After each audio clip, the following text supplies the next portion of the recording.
श्री शिवाय नमस्तुभ्यम। दोस्तों, जैसा कि आपको पता है कि आज आंवला नवमी है, जिस दिन कार्तिक मास में आंवला नवमी में आंवले की पूजा की जाती है। आज हम लोग यहाँ पर आंवले के पेड़ के नीचे आंवले की पूजा करने आए हैं। सबसे पहले हम आंवले की साफ़ सफाई कर रहे हैं। अब सबसे पहले हमने यहाँ पर साफ़ सफाई करने के बाद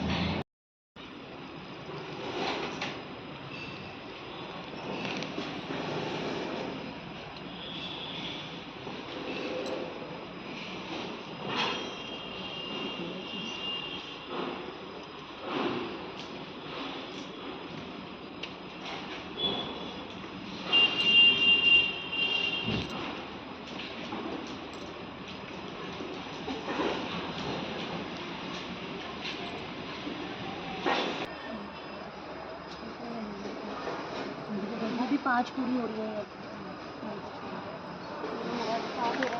5 हो गए।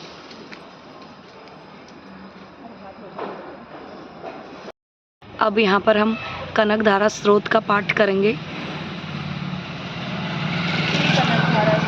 जैसे भ्रमरी अधखिले कुसुमों से अलंकृत तमाल तरु का आश्रय लेती है, उसी प्रकार जो प्रकाश श्री हरि के रोमांच से सुशोभित श्री अंगों पर निरंतर पड़ता रहता है तथा जिसमें संपूर्ण ऐश्वर्य का निवास है, संपूर्ण मंगलों की अधिष्ठात्री देवी भगवती महालक्ष्मी की वह दृष्टि मेरे लिए मंगलदायी हो। जैसे भ्रमरी महान कमल दल पर मंडराती रहती है, उसी प्रकार श्री हरि के मुखरार बिंद की ओर बराबर प्रेम पूर्वक जाती है और लज्जा के कारण लौट आती है। समुद्र कन्या लक्ष्मी की वह मनोहर मुग्ध दृष्टिमाला मुझे धन संपत्ति प्रदान करे, जो संपूर्ण देवताओं के अधिपति इंद्र के पद का वैभव विलास देने में समर्थ है। मधुहंता श्री हरि को भी अधिकाधिक आनंद प्रदान करने वाली है तथा जो नील कमल के भीतरी भाग के समान मनोहर जान पड़ती है। उन लक्ष्मी जी के अध खुले नेत्रों की दृष्टि क्षण भर के लिए मुझ पर थोड़ी सी अवश्य पड़े।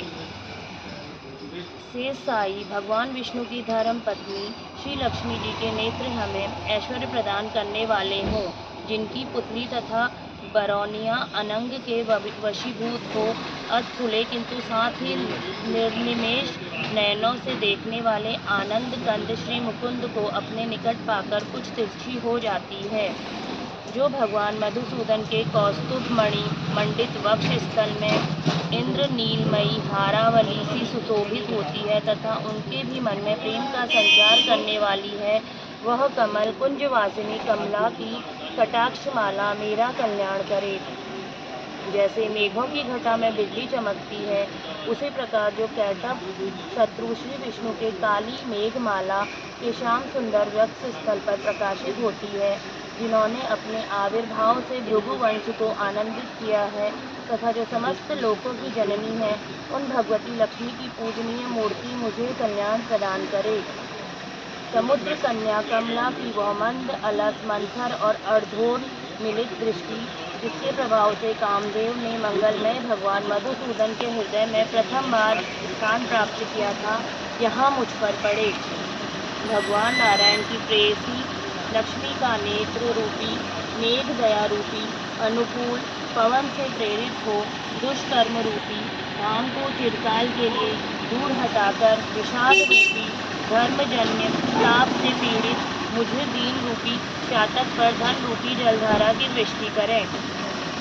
विशिष्ट बुद्धि वाले मनुष्य जिनके प्रीति पात्र होकर जिस दया दृष्टि के भाव से स्वर्गप्रद को सहज ही प्राप्त कर लेते हैं, पद्मासना पद्मा की वह विकसित कमल गर्भ के समान कांतिमय दृष्टि मुझे मनोवांछित पुष्टि प्रदान करे। जो सृष्टि लीला के समय वाग देवता के रूप में विराजमान होती है तथा प्रलय लीला के काल में शाकंभरी अथवा चंद्रशेखर वल्लभा पार्वती के रूप में अवस्थित होती है, त्रिभुवन के एकमात्र पिता भगवान नारायण की उन नित्य यौवना प्रेयसी श्री लक्ष्मी जी को नमस्कार है। मातः शुभ कर्मों का फल देने वाली श्रुति के रूप में आपको प्रणाम है। रमणीय गुणों की सिंधु रूपा रति के रूप में आपको नमस्कार है। कमल मन में निवास करने वाली शक्ति स्वरूपा लक्ष्मी को नमस्कार है तथा पुष्टि रूपा पुरुषोत्तम प्रिया को नमस्कार है।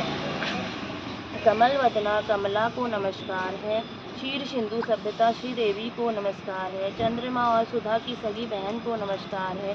भगवान नारायण की वल्लभा को नमस्कार है।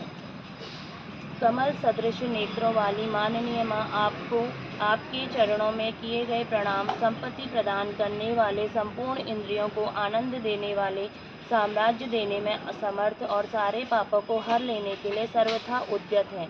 वे सदा मुझे ही अवलंबन दें। मुझे आपकी चरण वंदना का शुभ अवसर सदा प्राप्त होता रहे। जिनके कृपा कटाक्ष के लिए की गई उपासना उपासक के लिए संपूर्ण मनोरथों और संपत्तियों का विस्तार करती है। श्री हरि की हृदयेश्वरी उन्हीं आप लक्ष्मी देवी का मैं मन, वाणी और शरीर से भजन करती हूँ। भगवती हरि प्रिया, तुम कमल वन में निवास करने वाली हो। तुम्हारे हाथों में नीला कमल सुशोभित है। तुम अत्यंत उज्ज्वल वस्त्र, गंध और माला आदि से सुशोभित हो। तुम्हारी झांकी बड़ी मनोरम है। त्रिभुवन का ऐश्वर्य प्रदान करने वाली देवी, मुझ पर प्रसन्न हो जाओ।